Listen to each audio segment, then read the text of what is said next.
Assalamualaikum warahmatullahi wabarakatuh. Apa kabar semuanya? Semoga selalu dalam limpahan keberkahan dari Allah Subhanahu wa taala. Semoga kita selalu dilindungi dan diberikan kesehatan. Pada pertemuan kedua kali ini kita masih melakukan pembelajaran jarak jauh qadarullah wa masyafa'ala karena pandemi masih belum berakhir ya. Tetap semangat meskipun belajar dari rumah. Tetap tingkatkan imun, tingkatkan iman, tingkatkan aman, jaga protokol kesehatan. Gunakan masker ketika kalian hendak keluar atau kemana. Jangan lupa untuk selalu mencuci tangan kalian. Pokoknya ingat protokol kesehatan. Semoga Allah menjaga kita dari penyakit ini. Di pertemuan kedua kali ini kita akan melanjutkan materi tentang pola bilangan, terutama barisan bilangan. Nanti akan Ibu jelaskan tentang barisan bilangan aritmatika ya.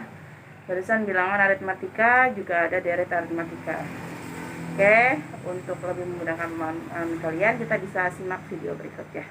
Silakan, selamat menyimak.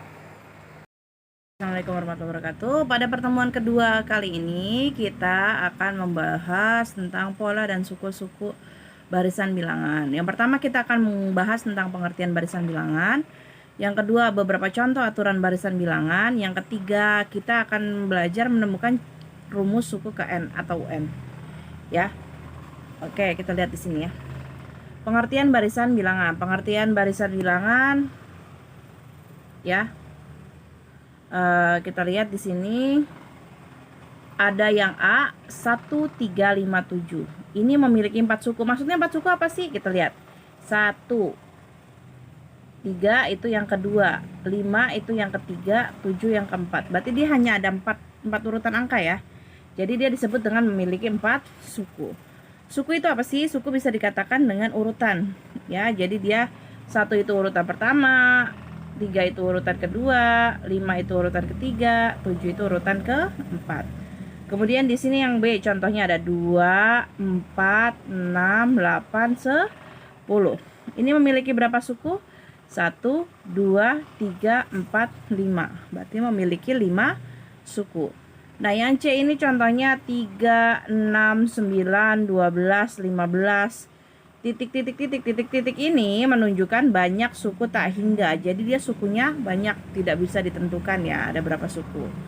Kemudian beberapa contoh aturan barisan bilangan.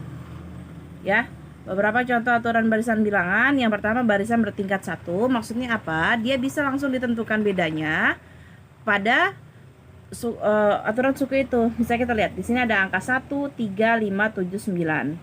1 ke 3 itu bedanya atau lompatnya 2 angka. 3 ke 5 juga lompatnya 2 angka. 5 ke 7 lompatnya 2 angka.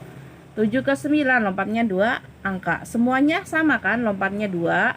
Jadi ini disebut dengan barisan bertingkat 1. Yang kedua ada barisan bertingkat 2. Contohnya 0, 1, 3, 6, 10. Dari 0 ke 1 ini lompatnya 1 angka. 1 ke 3 tapi lompatnya 2 angka. 3 ke 6 lompatnya 3 angka. 6 ke 10 lompatnya 4 angka. Tidak ada yang sama kan? Tapi kalau kita urutkan lagi ke bawah, 1 ke 2 dia bedanya 1 angka, 2 ke 3 bedanya 1 angka, 3 ke 4 bedanya 1 angka. Maka ini disebut dengan barisan bertingkat 2 karena ada 2 tingkat beda di sini. Kemudian ada barisan bertingkat 3. Ya, 0, 1, 3, 8, 18, 35. 0 ke 1 1 angka bedanya.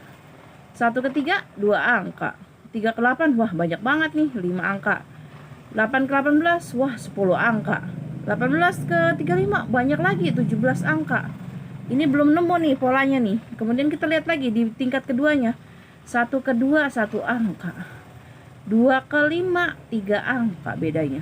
5 ke 10 bedanya 5 angka. Terus 10 ke 17 bedanya 7 angka. Wah, masih belum ketemu juga polanya. Nah, di barisan yang ketiga baru ketemu nih, bedanya masing-masing 2 angka. Jadi ini disebut dengan barisan bertingkat 3. Terus ada juga barisan dengan aturannya dikali. Jadi bukan bedanya itu bukan ditambah atau dikurang, tapi dia dikali. Contohnya ya di sini ada 3, 6, 12, 24. 3 ke 6 itu berarti 3 dikali 2 hasilnya 6. Ya, 6 ke 12, 6 dikali 2 hasilnya 12. 12 dikali 2 hasilnya 24. Berarti selanjutnya berapa? 24 dikali 2. Berarti harusnya berapa di sini angkanya? 48. Berarti setelah 48 berapa? Ya dikali 2 lagi. Hasilnya berapa? Ya betul, 96. Terus ada juga barisan dengan aturan dipangkatkan. Di sini ada angka 1, 8, 27, 64. Kita lihat. 1 itu merupakan hasil perpangkatan 1 pangkat 3. 8 itu merupakan hasil perpangkatan 2 pangkat 3. 27 merupakan hasil perpangkatan 3 pangkat 3. 64 merupakan hasil perpangkatan 4 pangkat 3. Berarti kita sudah menemukan polanya. Kita bisa mencari selanjutnya berarti berapa angkanya? Berarti selanjutnya adalah 5 pangkat 3. Berapa 5 pangkat 3? Ya, berarti 5 kali 5 kali 5, 25 dikali 5, 125. Ya, begitupun selanjutnya, berarti 6 pangkat 3, 7 pangkat 3, dan seterusnya. Yang ke D, ada barisan Fibonacci. Apa sih barisan Fibonacci? Barisan Fibonacci itu aturannya adalah mulai suku ketiga, setiap suku diperoleh dengan menjumlahkan 2 suku sebelumnya. Misalnya di sini ada 1, 1. 1 tambah 1, 2. 1 tambah 2, 3. 2 tambah 3, 5. 3 tambah 5, 8. 5 tambah 8, 13. Berarti selanjutnya 8 ditambah 13. Berapa 8 ditambah 13? 21. Berarti selanjutnya lagi berapa? 13 ditambah 21 berapa? Ya betul, 34. Dan seterusnya. Itu adalah barisan bilangan Fibonacci. Ya. Kemudian rumus suku ke N atau UN barisan bilangan. Prinsip dasar menentukan rumus ke N, Prinsip dasar menentukan rumus suku ke N adalah mencari kaitan antara bilangan 1 dengan suku ke 1, bilangan 2 dengan suku kedua, bilangan 3 dengan suku ketiga, dan seterusnya. Misalnya di sini ada contoh barisan bilangan 2, 4, 8, 16. Suku pertama atau urutan pertama itu adalah 2. Ya, 2 itu 2 pangkat 1. Suku kedua adalah 8. 8 itu 2 pangkat 2. Suku ketiga itu adalah 16. Suku ketiga adalah 8, itu 2 pangkat 3. Suku keempat adalah 16, 2 pangkat 4. Berarti selanjutnya adalah suku kelima. Suku kelima U5. Ya. Berarti berapa? Berarti 2 pangkat 5. 2 pangkat 5 berapa? 2 kali 2 kali 2 kali 2 kali 2 sampai 5 kali. Berarti hasilnya selanjutnya adalah 32. Oke. Nah, setelah ini kita akan belajar tentang barisan dan deret aritmatika. Barisan aritmatika ya, itu sudah mempunyai sebuah rumus. Jadi kalau pada barisan aritmatika, rumus suku ke N-nya dinyatakan dengan UN sama dengan A plus N-1 dikali B. A itu adalah suku pertama. Ya, A itu suku pertama atau angka pertama pada barisan bilangan tersebut. B adalah beda. Beda itu adalah selisih dari sukunya, selisih tiap sukunya. Ya. Jadi ingat nih rumus ini nih, UN sama dengan A ditambah N dikurang 1 dikali B. Beda itu didapat dari suku, misalnya suku kedua dikurang suku ke-1 atau suku ketiga dikurang suku kedua. Terus ada juga rumus suku tengah, U tengah itu sama dengan setengah dikali U1 ditambah dengan UN. Nanti kita langsung ke contoh biar kamu mengerti ya. Nah, kalau tadi barisan aritmatika adalah urutannya, kalau deret aritmatika adalah hasil penjumlahan dari barisan aritmatika. Rumusnya, apa sih rumusnya? Rumusnya adalah Rumusnya adalah SN sama dengan N per 2 dikali A tambah UN. Ini kalau sudah diketahui suku pertama ya, atau A itu suku pertama. Ingat, A suku pertama. Dan ditambah dengan UN. UN itu suku terakhirnya, suku yang ditanyakannya. Jadi rumusnya bisa SN sama dengan N per 2 dikali A plus UN, atau SN sama dengan N per 2 dikali dalam kurung ya 2A ditambah N dikurang 1 kali beda. Lihat nih, SN adalah jumlah N suku pertama, N adalah banyak suku, A adalah suku pertama, B adalah beda antara suku, UN adalah suku terakhir. Ya, harap dipahami rumusnya supaya nanti memudahkan kalian dalam mengerjakan soal. Ya, Kita lihat contohnya di sini. Setiap minggu Dina menyimpan uang di laci. Pada minggu pertama Dina menyimpan uang 500. Minggu kedua Dina menyimpan uang 700. Minggu ketiga dia menyimpan 900. Minggu keempat 1100. Begitu seterusnya setiap minggu sampai bertambah setiap minggu bertambah 200. Tentukan besar uang yang disimpan Dina pada minggu ke-20. Tentukan jumlah uang yang disimpan Dina setelah 36 minggu. Nah, ini yang A, tentukan besar uang yang disimpan Dina pada minggu ke-20. Itu berarti ditanya U20-nya ya. Suku ke-20-nya. Tadi kita kan tahu. Ya, rumusnya UN sama dengan A plus N min 1 kali B. A-nya itu suku pertama. Mula-mula uang Dina berapa? Mula-mula uang Dina adalah 500 rupiah. Berarti 500 maaf ya,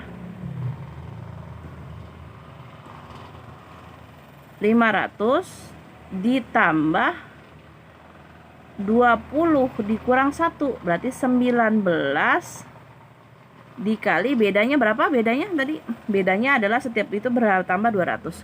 Berarti dikali 200 ya. Kita kali dulu, 19 dikali 200 berapa hasilnya?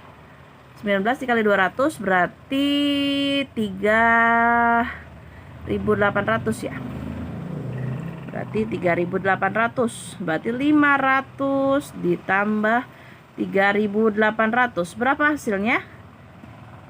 Ya, betul. 4.300. Berarti pada hari ke-20 uang Dina berjumlah 4.300. Ya, seperti itu. Terus kalau ditanya, tentukan jumlah uang yang disimpan Dina setelah 36 minggu. Ini jumlah uang setelah 36 minggu. Maka rumus apa yang kita pakai? Rumus yang kita pakai adalah rumus SN, ya. Rumus yang kita pakai adalah rumus SN. Apa itu SN? Tadi apa?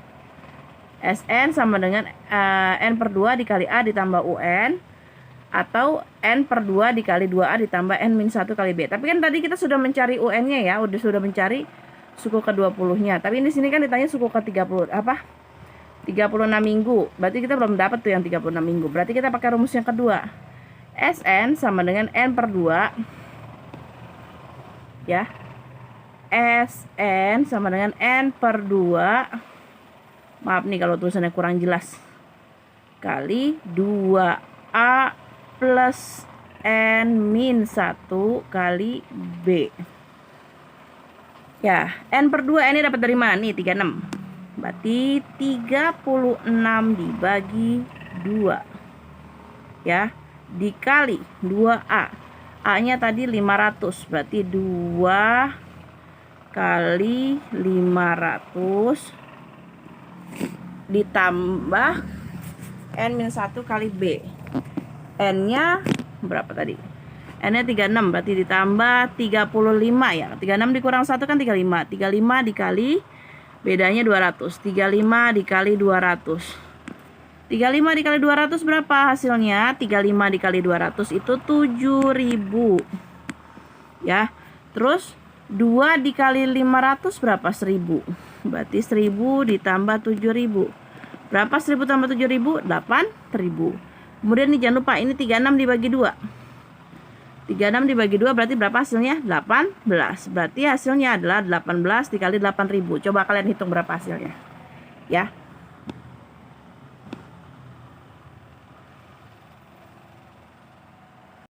Oke, sampai sini Ibu harap kalian paham dengan penjelasan yang Ibu berikan. Selainnya nanti akan ada latihan soal KI 3 ya, untuk pengetahuan. Bentuknya adalah 10 soal melalui Google Form. Harap dikerjakan dengan sebaik-baiknya, jangan terburu-buru, karena ini untuk penilaian pengetahuan kalian. Kalau ada yang tidak dimengerti dan ingin ditanyakan, silahkan selalu WA ke Bu Ita, boleh. Ibu Ita terbuka untuk menanggapi pertanyaan dari kalian. Demikian penjabaran Ibu hari ini. Kurang lebihnya Ibu mohon maaf. Karena yang benar datangnya dari Allah, yang salah datangnya dari Bu Ita sebagai manusia yang banyak khilafnya. Sekian pembelajaran hari ini. Wabillahi taufiq wal hidayah. Wassalamualaikum warahmatullahi wabarakatuh.